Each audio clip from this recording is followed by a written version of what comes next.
Thanks, Liz. Tomorrow morning, I think we're going to recognize a number of people, but I see him here, and so I want to have a special call out to Dave Gavatsky, who is back right there.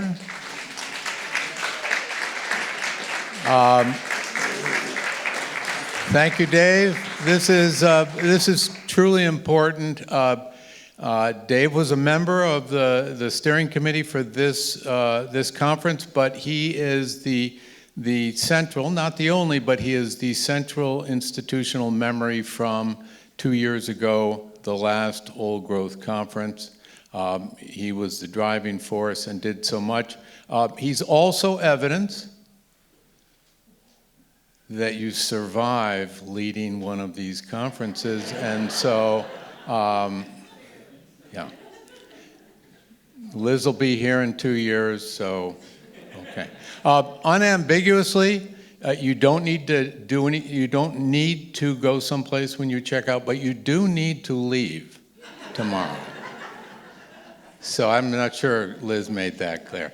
Okay, when we were organizing the session, the conference, we recognized that we had a fabulous group of speakers, and especially a fabulous group of keynote speakers who put a lot into coming here, spending time preparing, you know, in a couple of cases, obviously coming all the way from the Pacific Northwest.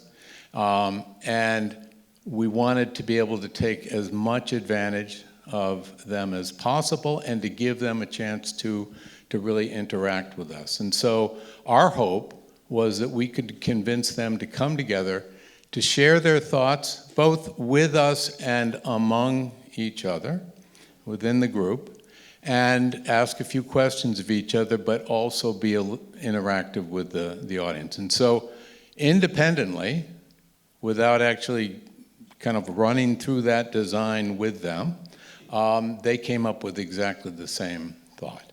So the plan for tonight is that we're going to start here with the 3 keynote speakers, have each of them give a brief observation, set of comments on their reaction to the conference and thoughts that they'd like to share. Then we're going to briefly have each of them kind of speak to each other and maybe ask a question, and then we're going to open it all up. So then there'll be a migrating microphone for everyone in the audience to have. So we'll start here, and we're going to actually go in reverse order. Then they spoke. So we'll start with Lynda. Good evening, everyone. It's great to be with you. I have just a few things I want to start with. I'd like to say that this time with you has been tremendously uplifting for me to listen to all of the many ways that each of you is working in your communities on behalf of forests and all beings. So I think what I want to leave you with is my own sense of optimism. And I want to temper that, or perhaps just say alongside it, that it's important to acknowledge we're living in a very difficult time. A lot of people I've talked with at this conference have shared their grief and wished that we could even have a grief cry together. I know, I think, what a lot of us are holding in our hearts at this time.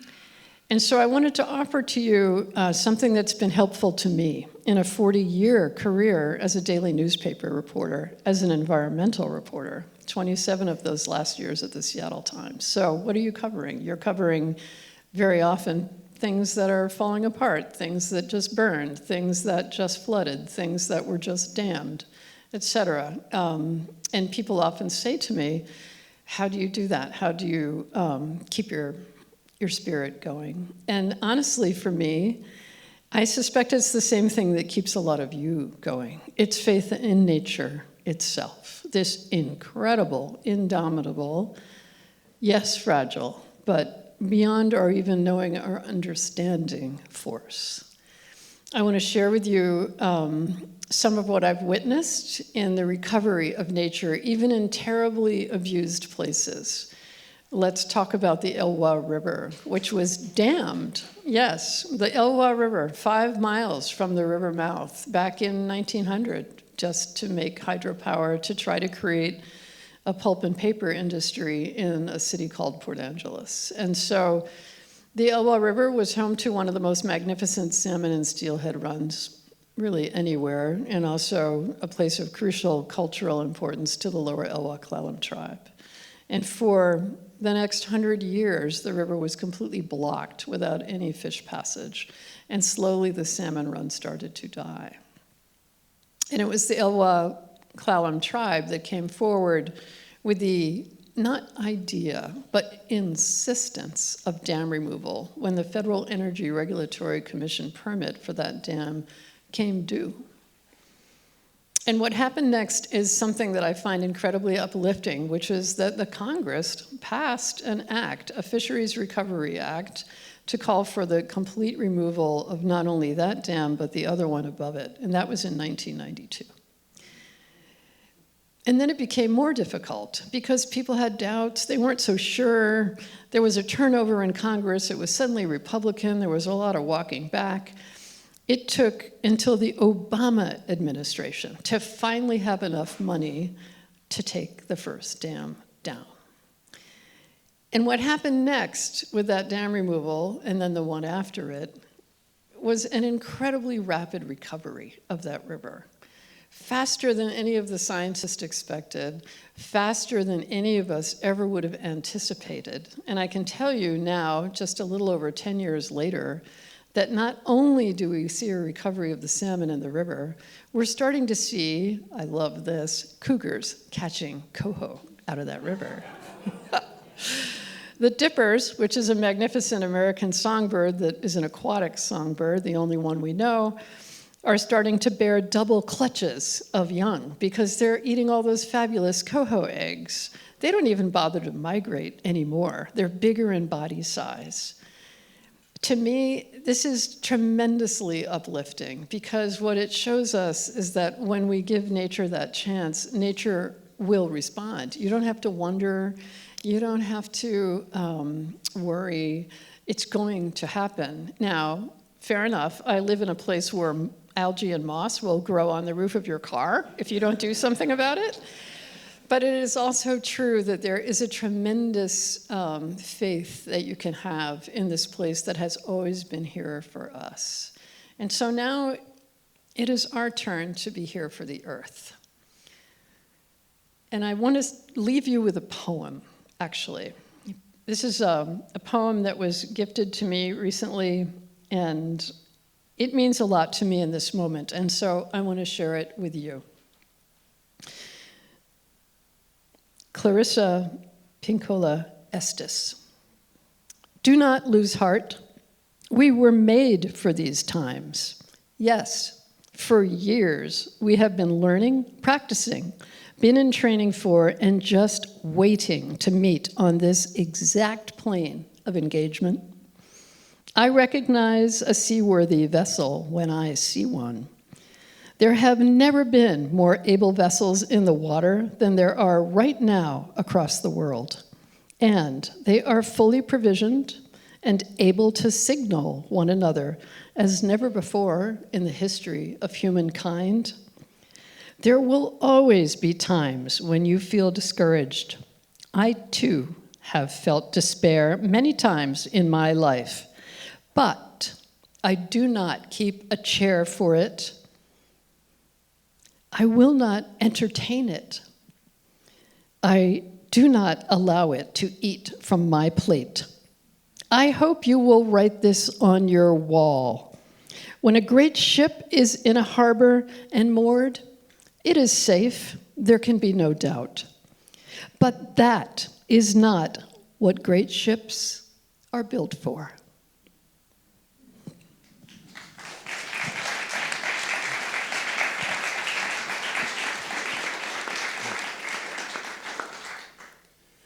Yeah, first I want to say again, thank you very much for inviting me here. I have to say I've been extremely impressed with how much work has been done on old growth forests in this region. I certainly knew that there were bits and pieces around in a few big areas, but I hadn't realized how much work you all have done in ferreting out these wonderful places. And it almost fills me with, in the Pacific Northwest, of course, where we've got the big trees, we've got the big landscapes, but we don't have the species diversity that you have here. And again, like the movie last night, seeing the diversity of different structures of different species of trees was really enticing for me. I really want to come back and spend time and get all the lists of old growth places that you've got, and spend a lot more time kind of going to them and checking them out, because they're really fascinating to me, of course. And so I just so impressed with what you all have done here and the energy. The Pacific Northwest is such a place of conflict and debate, and there seems to be obviously there's that type of issue here as well, but it also seems to be more civilized and more just sort of grassroots, and just sort of people kind of rising up to make things happen. And so that's very impressive to me. The other thing that I'm thinking about, just sort of the conference itself, the focus on old growth and wildlands, and the effort that I've spent over my career, and some of you here, with trying to define what old growth is. And I think we all agree that we're kind of done with that, but at the same time, it's a necessary evil, because we have to be able to talk about what we're after, and that sort of sets up this dichotomy between having a specific goal in terms of an element or an expression of biodiversity, and the alternative or another way of expressing it is just in terms of wildness, where you just sort of let things happen in a free place. We have a lot of wilderness areas. They tend to be high elevations, so they're not necessarily down in low elevations. But having wild places is a completely different way to think about things than focusing on structure or function or whatever it is for old growth. And so it's an interesting problem, I think, to try to figure out how to blend those two sort of conservation goals. Obviously, old growth can be wild places, and wild places can be old growth. But given the complexity of the system, having large wild places allows nature to kind of express itself in old growth or in other stages that maybe don't fit quite into somebody's definition of what old growth is. And so, again, I'm just sort of struck by the opportunities you've got now with the maturation of the forests that have happened. And it seems like the time is ripe, given the idea that the pendulum swings between exploitation and conservation, to kind of grab what you can, set aside what you can for old growth or wildland development. Now the time is really ripe for what you're trying to do. So again, I'm very impressed. We're blessed in the Pacific Northwest with an abundance of old growth. We have these charismatic species that are associated with old forests: owls, salmon, marble murrelets. Most places in the world don't have that, and it's a harder work to focus on an ecosystem as the charismatic focus. But you certainly do have that, but it's more difficult than if you don't have a species. And a lot of the public sort of focuses on that kind of at the species level. Ecosystems are a little harder to push, but they can be done, particularly with some of the beautiful pictures we've seen of some of the old growth here. So I would just say again, I'm impressed with what you've done so far, and I think that the time is really opportune for what you're trying to do to sort of put more old growth aside and develop the wildlands. So thank you.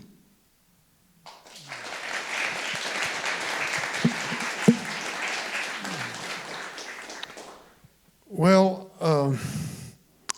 I don't find myself short of words very often, but this whole experience has been very humbling for me. I've watched these conferences over the years, been part of all of them, of course, grow, and we kind of hit a new level on this one, I think. It's the organization of it has been amazing. the lineup, minus me. I'll put myself in that, but everybody else is outstanding. And given, as we all worry about the state of the country and the state of the world, I take great inspiration from gatherings like this. We still can come together. We can recognize what's important to us. And this is sort of the tip of the spear in my mind in terms of forest awareness. But I'd like to share with you a little, another reason that I can feel optimistic. I've watched over the last few years in Massachusetts a growing awareness of the importance of forests all over the state, and in particular in towns, whether it's in eastern Massachusetts, very densely populated, or in western Massachusetts, less so. More and more people at the grassroots level seem to be recognizing that we really need forests, and we need them in all forms. And so we, as the tip of the spear, to identify those forests that are in most danger, and to advocate for them, to study them. Well, we've got a lot of people, a growing number behind us, and I think we can feel very proud and optimistic that the future may not be as bleak as it looks right now. At any rate, I want to thank all of you for being here, and I'm again in awe of the organization of what Liz has done, what David has done, and I'm going to be around as long as I can, and I look forward to the idea of another conference in a couple of years. And the last thing I'll say is, coming from the southern mountains, the southern Appalachians, I make a better Yankee than I do a rebel. When I got out of the Air Force and came north and settled, I realized I really feel much more in tune. And so I wasn't born in New England. Since 1975, I have been a New Englander and proud of it. Thank you very much.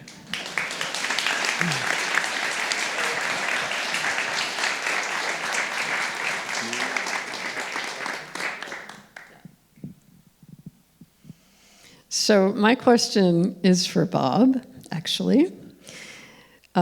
Starting with my gratitude for starting this movement. You're the reason we're all here. If it weren't for you, this wouldn't be happening tonight. So first of all, thank you from my heart. And I want to also thank you for how welcoming you are. No matter who it is, no matter how little they might know, you always want to greet people and offer them space and invite them in to this beautiful world of old growth. You've done that for me and for so many others. And so thank you for that graciousness. And now I do have a question. Given that you started it all, here we are, and so many others who've come and gone from this room. What is your charge for us going forward? What is your wish for us? What is your charge? What's your call to action for us? Oh, Lynda. I think at a time like this, I'm almost inclined to try to channel George Carlin, minus the naughty words, minus all of them, and do some facial expressions and contortions and whatnot, because I've been thinking of that. And trying to say, well, okay, where do we go other than keep the ball rolling, and to learn more and more about each site, old growth site, but ecosystem processes, and maybe figure out how to get that information out to ever more people. I think that's where we really need to do a lot of deep diving to figure out. Now, we've got people who are doing that. For example, there's Joan and the Old Growth Forest Network and Sarah now, wherever Sarah is. And we are going to have strong advocates people we have now, but there can't be enough of it.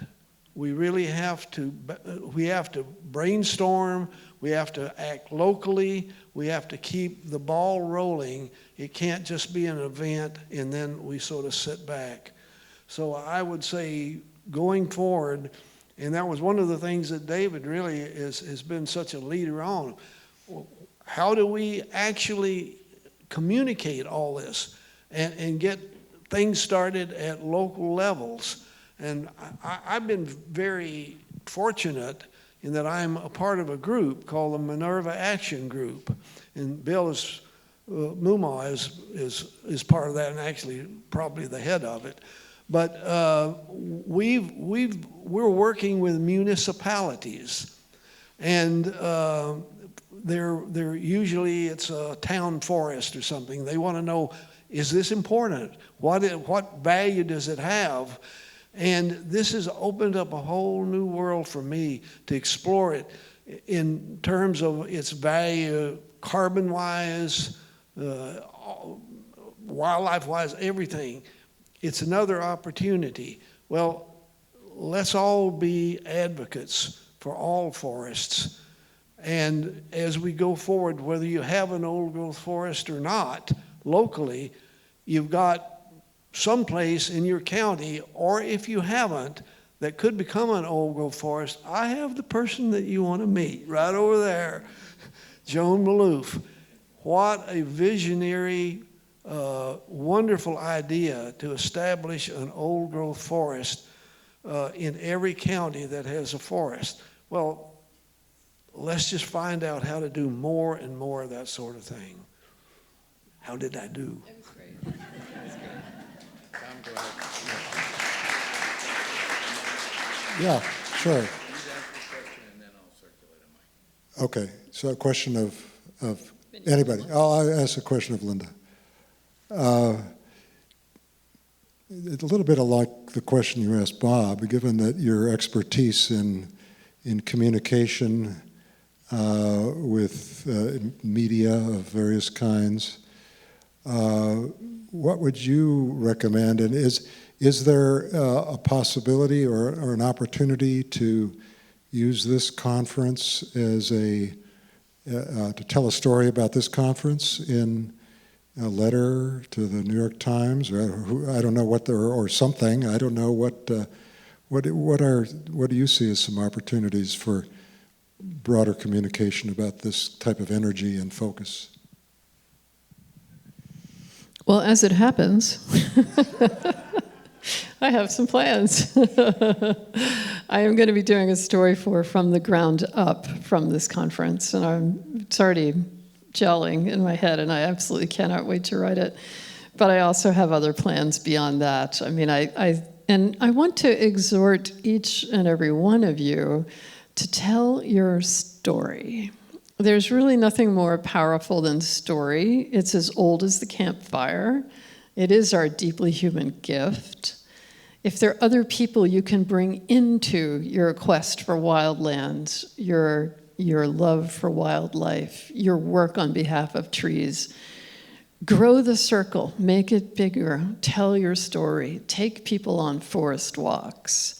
This has built a powerful movement in Washington state, a simple act of posting photos of lands that were slated to be logged and offering forest walks. I like the idea that in Massachusetts, you have tree wardens, and if you're going to cut a tree down, they have a hearing at the tree. I like that. And so, yes, I'm going to be writing about this, and I do see possibilities for this. Every one of you lives someplace, I hope, with a newspaper, and they love letters to the editor, but even better than that are opinion. You can write an op-ed for your local paper about big trees and why they matter, forest ecosystems, why they matter, your own journey and what you've come to learn and understand about the criticality for climate, for wildlife, for human well-being. And so don't just leave it to, quote unquote, the media. You can do it too, and you should. You should be thinking about the op-ed that you can write from this conference. the media ecosystem is more diverse than it's ever been. There are more ways to get what you have to say out there than there have ever been. Every kind of website, blogging, Substack, whatever your style, use your voice. Tell your story.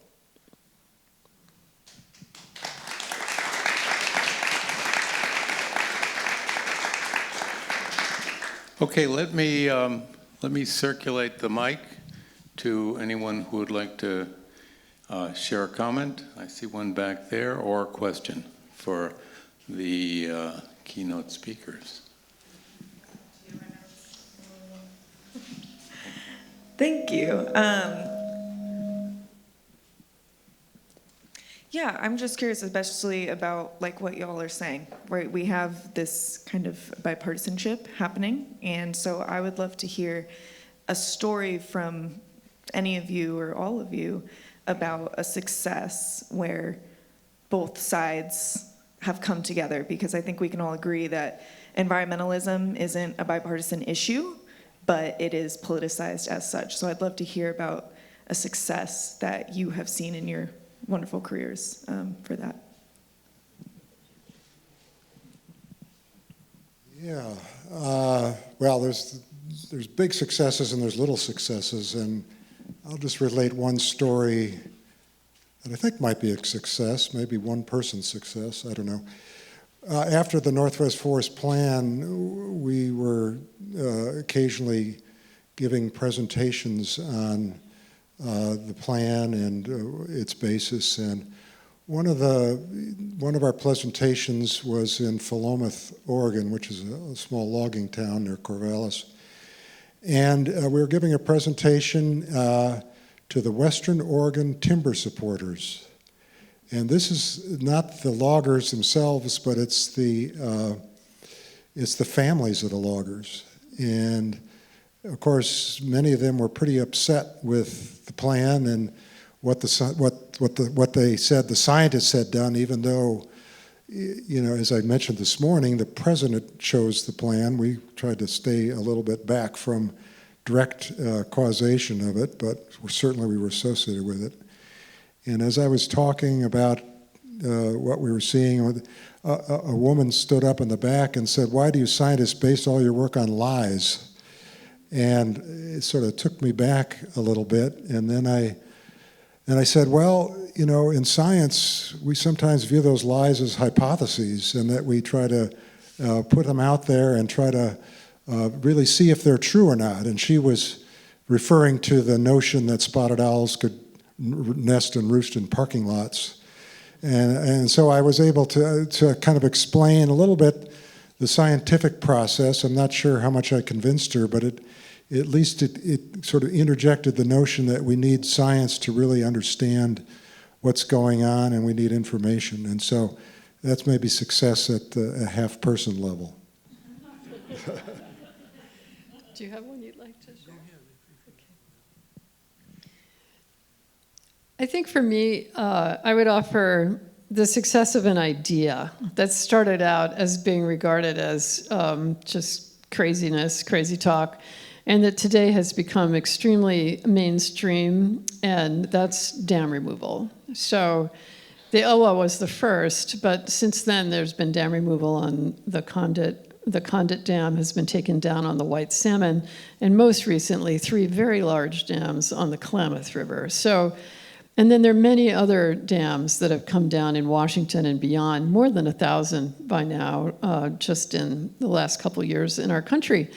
And this has gone from, as I mentioned, crazy talk to people understanding that if you have a deadbeat dam that's blocking salmon habitat and not really doing anything for anyone anymore, hasn't made a kilowatt in 50 years, there are lots of dams like that out there, that this has become just kind of a nice ordinary utility thing to do, a problem to solve. And it is very commonplace now to see collaborations be formed between the local public utility district, the local tribe, the state, an NGO to put in the money to take out that drinking diversion dam that's failing on the Pilchuck River.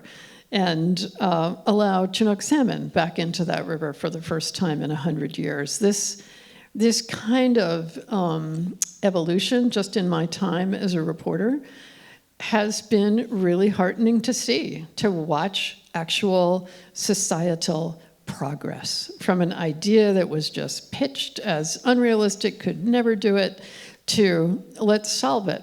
It's never going to be the right solution everywhere, every place, but where it is and when it is, we're just kind of taking care of business now. And I find that incredibly heartening. And even when there's been attempts to politicize this and block this kind of progress, the Klamath is a perfect example. Citizens and businesses and tribes and federal agencies and state agencies worked for years to put together a dam removal plan for the Klamath. And then Congress, at the behest of a congressman in California trying to protect lakefront property for some people, didn't pass it. Congress didn't pass it. Well, these dams are owned by Pacificor, which is a private company. And so they said, okay, fine, we'll just go ahead and we'll form our own group and we'll just go ahead and take them down anyway, which they did. So I found that very heartening. You know, citizens, businesses, farmers, even the water rights couldn't stop this thing. I mean, communities are solving problems and they're coming together to do it, sometimes even when people try to put politics in the way. And I find that incredibly heartening.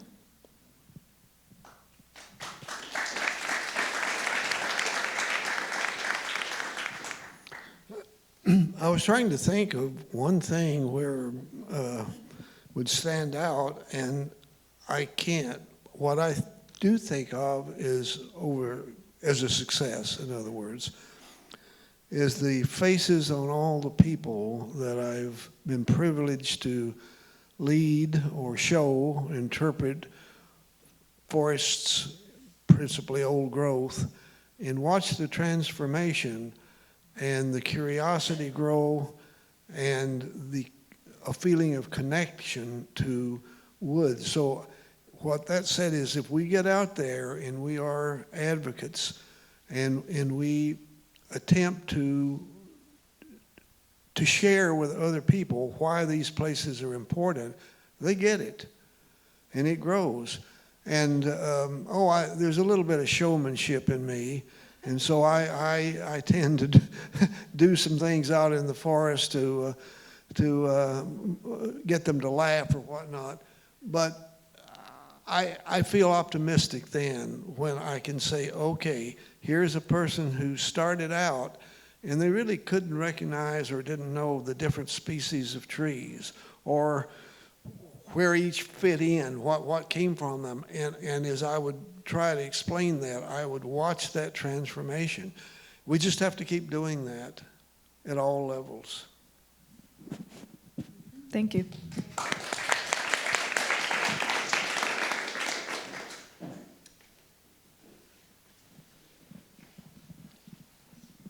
Thank you. I want to thank you for that excellent question and for the responses. And bring it back right here, kind of following up on the stories that Lynda has been telling. David, in your presentation on Thursday morning, is that where we are now? You showed a graph of the extraordinary increase in conservation lands that have taken place in New England over recent decades.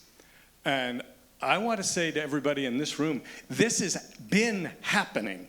This is not a new thing. We are smack in the middle of an extraordinary increase in conservation lands with a wide range of, some are old growth, some are wild, some are working forests. But an extraordinary thing has been going on since roughly 1990 that I had the privilege of being involved in getting started in northern New England on a very large scale, others of you in many scales. But this is not something new. This is something that we are right in the middle of. It is a continuation of something that's been a remarkable, kind of a globally significant increase in conservation lands that people in this room, in these states, in these communities have been doing now for decades. and it's just a matter of keeping it going. So God bless you for all being here. This work is happening.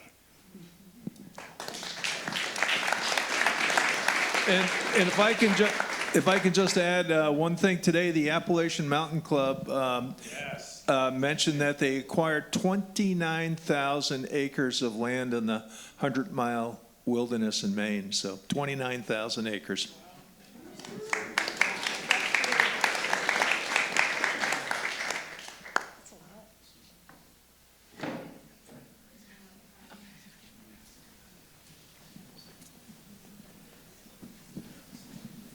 My name is Daniel Carpin. I live in Huntington, New York. I think we also have to realize that there's been a tremendous rewilding effort starting in Europe.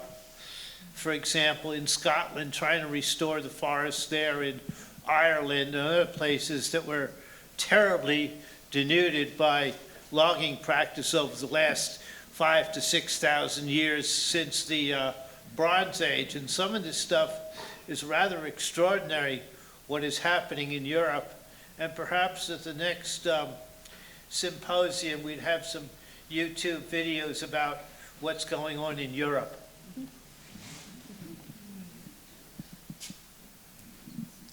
Thanks, Daniel. Yes, yeah, there are fabulous stories from across Europe. Yeah. I just wanted to make a quick comment. Sure. Yeah, hi. My mother came from Norway, and she was born and raised there. And when I go back to Norway, we had a house for 50 years in Norway. And when she died in 2019, we sold the house, but it was on an island that only had goat paths, and fishermen were in the cove. And we connected all of our neighbors. We all maintained the goat paths because the goats weren't there anymore, so we were all in touch with each other. But my point is that my nieces and nephews, when I go back there, they're all talking about sustainability. And so I have a niece who is a clothing designer, so she's concerned about sustainable clothing. And then I have a nephew who works with motorcycles, and he's trying to save gas and trying to, get also the gear, the safety gear that's sustainable. So that's what everybody's talking about in Norway, and it's so inspiring, and it's an amazing country, so I hope you can all go visit that place, because the forests are incredible. Really amazing. Yeah, and I think that's actually an important point, both of these points, which is, we're all in such pain because of what's happening here, but the rest of the world is moving forward, which is just spectacular to see.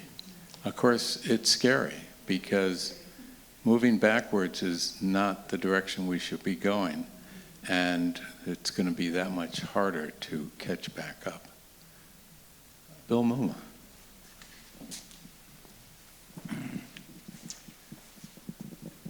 This has been an extraordinary meeting. The number of people who are working on things, increasing our understanding of forests, old-growth forests, is just wonderful to see.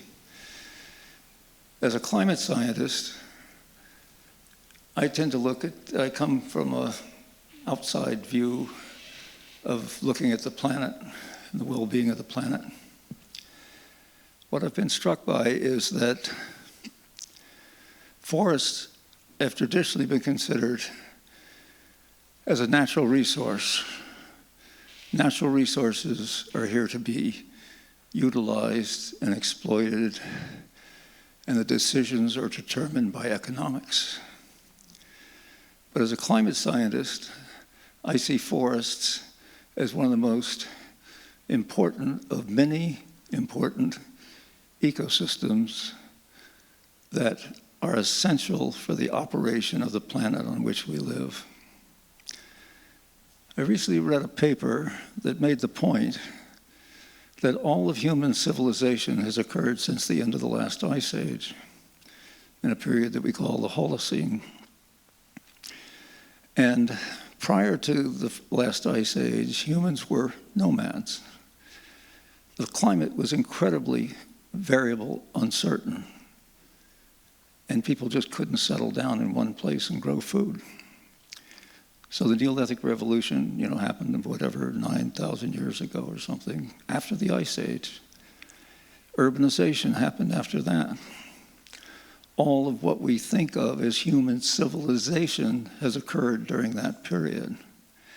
One of the factors that made that possible were the forests.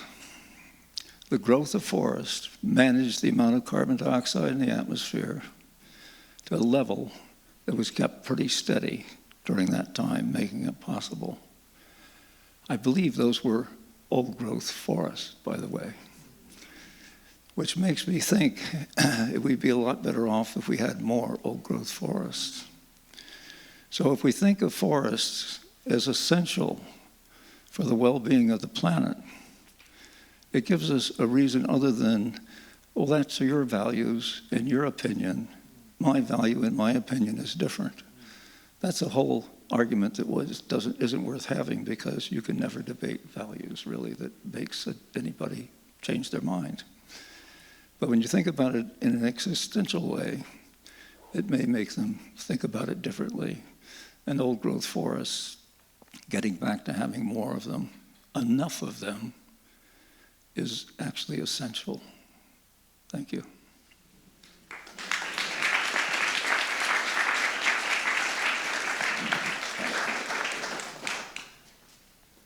We have maybe an opportunity for,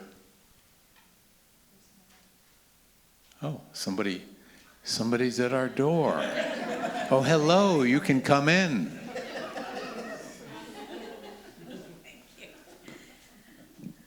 This is a question for Bob and just a comment as well to accompany it. I'm a first-timer. How many first-timers in the room? Woo!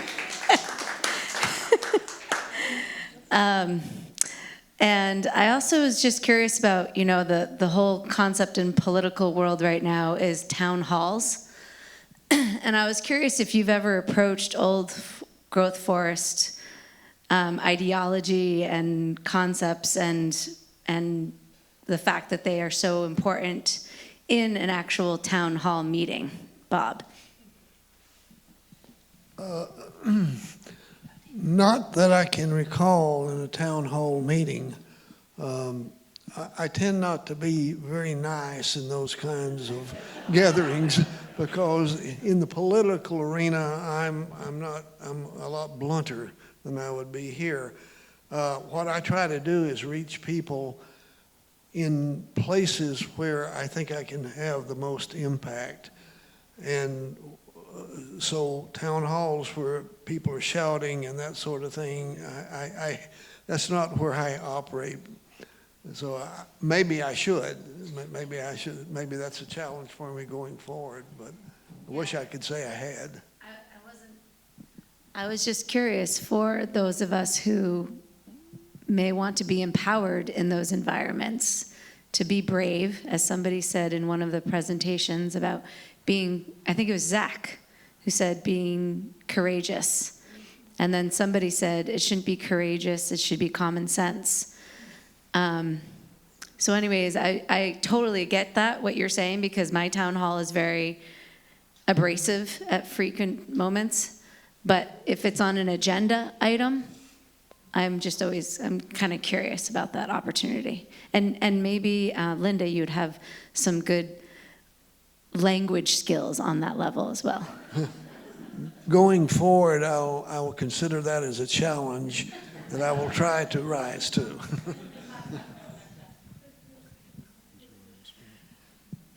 Well, as to language, I mean, you never want to get angry, because then you're losing. And you don't want to stoop to the level of whatever was pitched at you. So job one is to keep your dignity and try to elevate the conversation if it's sinking fast. Work from the facts. The facts are on your side, and speak them with calm and with grace, because that's what a cedar would do. Beautiful, beautiful. Let me ask, were there any closing words from the three folks sitting up front? Well, again, I thank all of you deeply for coming and caring. And you wouldn't be here if you didn't care.